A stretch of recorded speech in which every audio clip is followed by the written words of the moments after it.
হাজোৰ বুল্লুটত চাঞ্চল্যকৰ ঘটনা। কামৰূপ জিলাৰ বুল্লুট বজাৰ চকলৈ ইমৰান আলী নামৰ যুৱকগৰাকীয়ে কালি বিয়লি সময়ত নিজৰ দোকানলৈ এখন গাড়ী লৈ অহাৰ সময়তে ৰমজান আলীৰ নামৰ লোকজনৰ গাড়ীয়ে পিছফালৰ পৰা খুন্দিয়াই দুৰ্ঘটনা সংঘটিত কৰে। ফলত ইমৰান আলীৰ গাড়ীখন ক্ষতিগ্ৰস্ত হয়। ইয়াৰ পিছতে ৰমজান আলীয়ে ইমৰান আলীক মাৰপিট কৰি প্ৰাণে মৰাৰ চেষ্টা কৰে।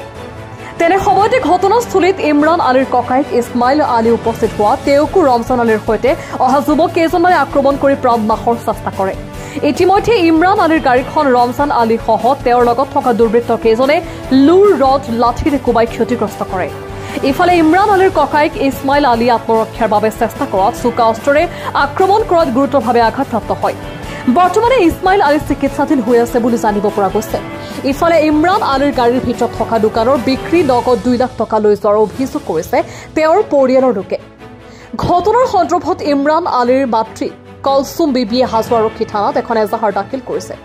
আনহাতে এই ঘটনাত ৰমজান আলীও আঘাতপ্ৰাপ্ত হৈ চিকিৎসাধীন হৈ থকা বুলিও জানিব পৰা গৈছে। হাজোৰ পৰা কমলাকান্ত দাসৰ ৰিপৰ্ট, প্ৰতিদিন লাইভ।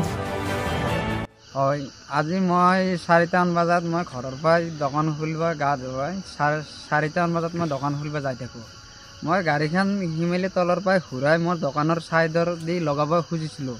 ৰমজান আলীয়ে কলা স্কৰ্পিঅ' এখন লৈ আহি মোক পিছফালৰ পৰা খুন্দা মাৰি মোৰ গাড়ীখন দহ খালত নামাই দিয়ে।